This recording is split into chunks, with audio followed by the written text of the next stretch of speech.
नमस्ते, so Sri Akal, welcome back to the another video. तो कैसे हैं आप लोग। तो दोस्तों, आज हम जो वीडियो वॉच करने जा रहे हैं हिंदुस्तान स्पेशल का वीडियो है। जैसा कि लास्ट ईयर हर घर तिरंगा का एक थीम चली थी भारत में, सो आज भी जो है 2023 में भी ये थीम दोबारा से चली है, जिसमें हर घर में फ्री में तिरंगा दिया जा रहा है। सो उसी से ही रिलेटेड पाकिस्तान की अवाम जो है वो क्या कह रही है इसके ऊपर। सो करते हैं वीडियो को स्टार्ट और जानते हैं। So yes, let's start.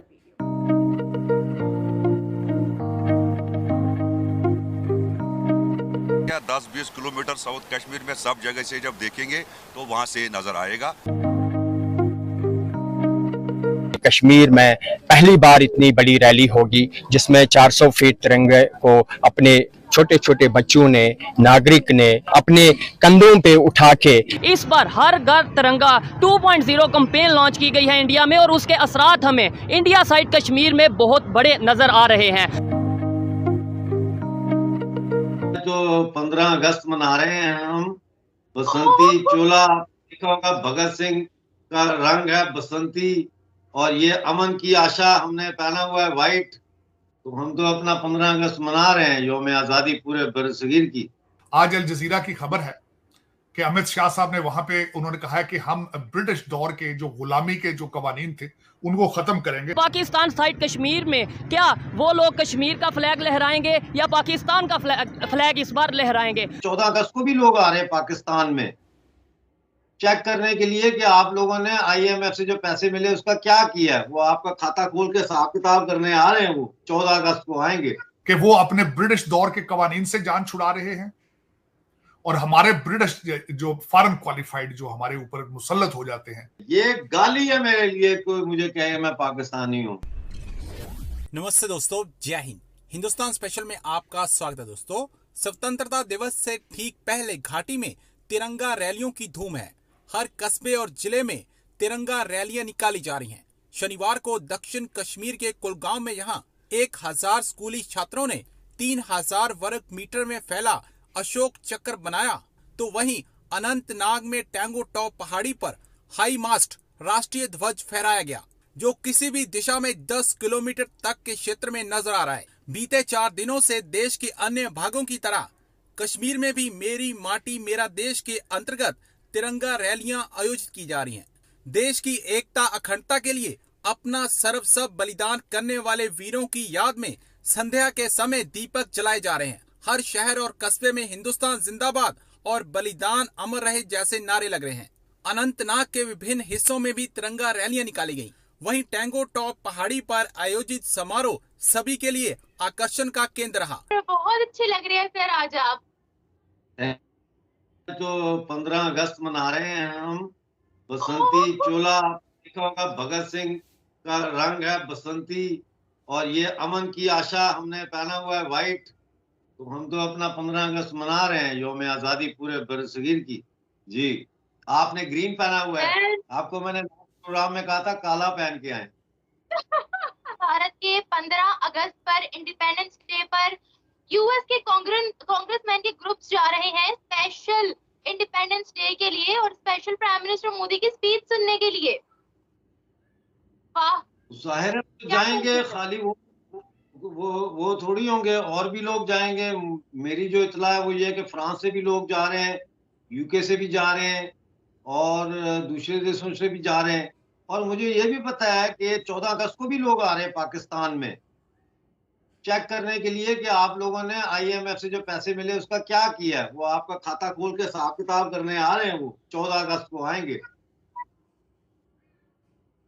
तैयार रहे आप। बिल्कुल बिल्कुल सही सर। और 14 अगस्त को हमारी हुकूमत भी उतरने वाली है। सर, आपने बोला है कि यूके से भी बहुत से लोग आ रहे हैं, बहुत से ममालिक से स्पेशल लोग भारत जा रहे हैं उनके इंडिपेंडेंस डे में शिरकत करने के लिए, स्पेशल प्राइम मिनिस्टर मोदी की स्पीच सुनने के लिए। भाई क्यों, हमारे प्राइम मिनिस्टर की स्पीच सुनने के लिए तो कोई नहीं आता। इवन अवाम भी बड़ी मुश्किल से बाहर निकलती है।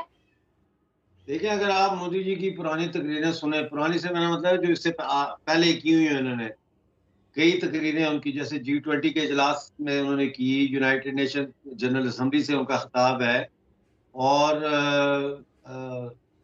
जो शंघाई कॉरपोरेशन ऑर्गेनाइजेशन है, ब्रिक्स है, ये कोई भी तकरीर उठा के देख लें, वो ग्लोबल विजन देते हैं, वो एक ब्रॉड पर्सपेक्टिव की बात करते हैं, वो कनेक्टिविटी की बात करते हैं, वो कोऑपरेशन जो है, ग्लोबल कोऑपरेशन की बात करते हैं। पाकिस्तान क्या बात करता है? कश्मीर कश्मीर कश्मीर। और कर क्या रहा है पाकिस्तान? आपको पता है पाकिस्तान के प्राइम मिनिस्टर को कहा गया है कि तुमने 14 अगस्त को कोई छुट्टी नहीं देनी किसी सरकारी दफ्तर में, सारे लोग दफ्तर में आएंगे, दफ्तर के ऊपर पाकिस्तान का झंडा लगेगा और सब सलामी देंगे उसको। यार ये कहाँ का इंसाफ है? एक मुतनाज़ा इलाका है, एक तरफ आप कहते हैं कि ये आज़ाद कश्मीर है, उसका अपना झंडा है, आप कैसे किसी दूसरे मुल्क के ऊपर दूसरे मुल्क का झंडा लगा सकते हैं और फिर हमें ये फोर्स करें कि हम उसको सलामी दें? आज मुझे कितने मैसेज आए, उन्होंने कहा जी हम तिरंगा लेके जाएंगे, और मैंने उनको कहा खुदा का वास्ता बाबा ये काम मत करना, अभी तिरंगा लगाने का टाइम नहीं आया, पकड़ के उठा के ले जाएंगे। मैं आपको बताऊं कल की खबर, मुजफ्फराबाद में हमारे 4 लड़कों को इतना मारा उनको कि जिसका हिसाब नहीं। क्यों? उन्होंने फेसबुक पे लगा दी पोस्ट। बच्चे है ना, हार्मोन्स होते हैं, 17, 18, 19 साल के, तो उन्होंने लगा दी कि हाँ झंडा लगा के दिखाओ, झंडे का डंडा निकालेंगे और फिर डंडे के साथ हम ये करेंगे। तो उनको उठा के लेके मारा, उसके बाद उनको फोर्स किया कि तुम पोस्ट डालो। उन्होंने फिर पोस्ट डाला, ग्रीन वो बैकग्राउंड दे के ऊपर पोस्ट डाली, नहीं नहीं हम तो पाकिस्तानी हैं और हम इलाके पाकिस्तान के हामी, और ये तो चल रहा है वहां पीओजे में। आज अल जजीरा की खबर है कि अमित शाह साहब ने वहां पे उन्होंने कहा है कि हम ब्रिटिश दौर के जो गुलामी के जो कवानीन थे उनको खत्म करेंगे, खासकर Indian penal code, criminal procedure और इंडियन एविडेंस एक्ट जो है, इसको ब्रिटिश इरा के उसको हम रिफॉर्म करेंगे। ये तीनों बिल पेश हो चुके हैं।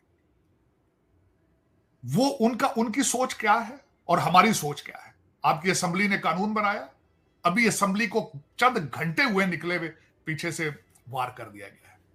तो ये मैं अपने जो ब्रिटिश रॉयल जस्टिस जो है, हिज हाईनेस, उनसे पूछना चाहूंगा कि आगे जा रहे हैं कि हम पीछे जा रहे हैं? लोग इसको डिफाइन कर दें प्लीज, अगर इजाजत हो आपको। टाइम आपको मिले सियासी सरगर्मियों से तो आप इसको भी बता दें कि हम आगे जाएंगे या पीछे जाएंगे। अब इसका भी कंपैरिजन कर लें कि वो अपने ब्रिटिश दौर के कवानीन से जान छुड़ा रहे हैं और हमारे ब्रिटिश जो फॉरेन क्वालिफाइड जो हमारे ऊपर मुसल्लत हो जाते हैं। जिस तरह मैं हमेशा कहता हूं, 2 ग्रुप है। हम आजाद 14 अगस्त आने वाला है, मैं बल्कि एक प्रोग्राम करूंगा, प्रूव करूंगा कि आप किस तरीके से हम आज भी गुलाम हैं, हम आजाद नहीं हुए।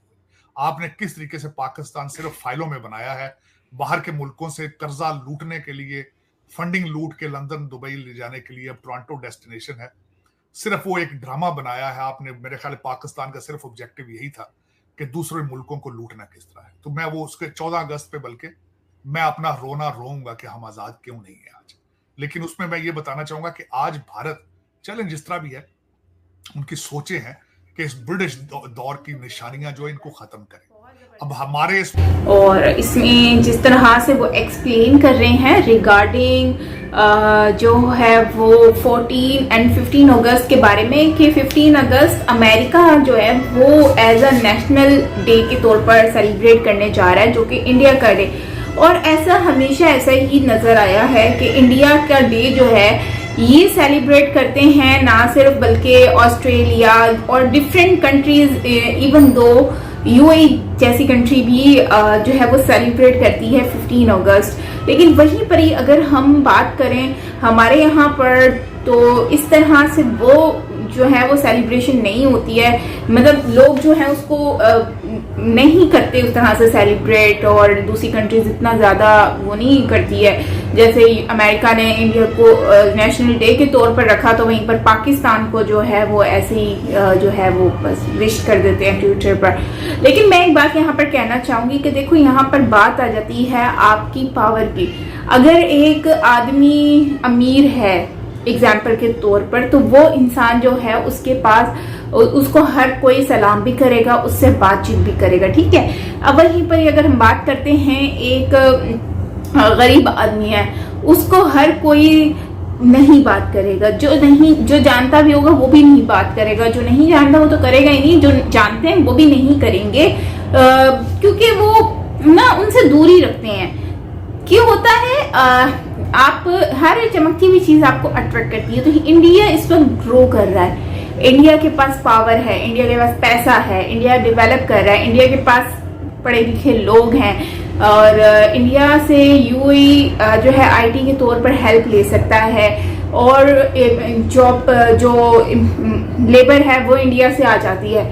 इसके अलावा टीचर्स हैं जो कि इंडिया से आ जाते हैं और इनको बहुत कम कीमत में एम्प्लॉयमेंट्स के लिए भी लोग मिल जाते हैं। अगर उससे हटकर हम बात करें तो लोग इंडियंस आकर वहाँ पर बिजनेस करते हैं। अब अगर आप करामा में देखें यूएई में, तो आपको करामा में मतलब 500 के करीब जो हैं वो शॉप्स मिल जाती हैं, वो भी इंडियन रेस्टोरेंट्स मिल जाते हैं। तो मैं ये कहना चाहती हूँ कि इंडिया के वहाँ पर बिजनेसेस हैं जिसकी वजह से यूएई भी ग्रो कर रहा है। इसके अलावा टूरिस्ट आते हैं और स्कूल टीचर्स भी ऑलमोस्ट इंडियन ही होते हैं। और फिर आप देखें तो यूएई से हटकर अगर अमेरिका वगैरह में भी देखें तो वहां पर भी इंडियंस बहुत ज्यादा मौजूद हैं और बड़ी कंपनीज के जो हैं वो भी लोग इंडियंस हैं। तो इससे और अभी जो चल रहा है जैसे चंद्रयान 3 गया और मिसाइल्स वगैरह भारत बना रहा है, तो इसको देखकर लोग समझते हैं कि वाकई में भारत में एक पावर है, भारत एक स्टैमिना रखता है, एक विल पावर रखता है कि वो ये सब कुछ कर सकता है। तो इस वजह से ये लोग इस तरह से भारत को इतना ज्यादा रिस्पेक्ट दे रहे हैं और अच्छी बात है, रिस्पेक्ट देनी चाहिए। लेकिन ये है कि पाकिस्तान को यहाँ पर इन्होंने ये जो साजिद तरार सर उन्होंने ये बात कही कि अगर कोई कहे मैं पाकिस्तानी हूँ तो वो मेरी नजर में गाली है। तो सर ऐसा नहीं होता, पाकिस्तानी हम सब हैं, तो हम लोगों को प्राउड है अपने पाकिस्तान होने पर, पाकिस्तानी होने पर। और जिस मिट्टी पे आप पैदा हुए हो उसकी रिस्पेक्ट करना हमारा फर्ज बनता है, भले कुछ भी हो, क्योंकि उस मिट्टी ने हमारे साथ कोई गुनाह नहीं किया, हमारा खून नहीं किया। हम कसूरवार खुद हैं अपनी जात के। अगर कंट्री में कुछ हो रहा है तो वो सिर्फ हम अवाम की वजह से हो रहा है। हम लोगों ने ऐसे लोगों को अपने सर पे मुसल्लत किया है, तब जाके ये लोग हमारे यहाँ पर आए हैं और इन लोगों ने तबाह कर दिया कंट्री को। वरना ये वही कंट्री है जो पहले भी अनाज उगाती थी, आज भी अनाज उगाती है। ये वही कंट्री है जिससे लोग फल फ्रूट जो हैं वो दूसरी कंट्रीज को भेजते हैं, जो कि अब आप लोग भी खाते हैं। तो ऐसा कहना गलत है कि कंट्री बुरी है। इस कंट्री के लिए लोगों ने बहुत सारी जानें कुर्बान की हैं, चाहे वो इंडियन हो चाहे वो पाकिस्तानी हो, क्योंकि ये भी तो एक भारत का ही हिस्सा हुआ करता था एक टाइम पे। तो भारतीय भी जो है पाकिस्तान की जमीन से कभी नफरत नहीं करेंगे, क्योंकि ये वो जमीन है जहां पर जो है वो सनातन धर्म का बहुत गहरा ताल्लुक है। सिविल जो है वो यहाँ पर आप कह सकते हैं सोसाइटी यहाँ पर मौजूद थी। सबसे पहले जो सोसाइटी थी सिविलाइजेशन तो वो यहाँ पर है।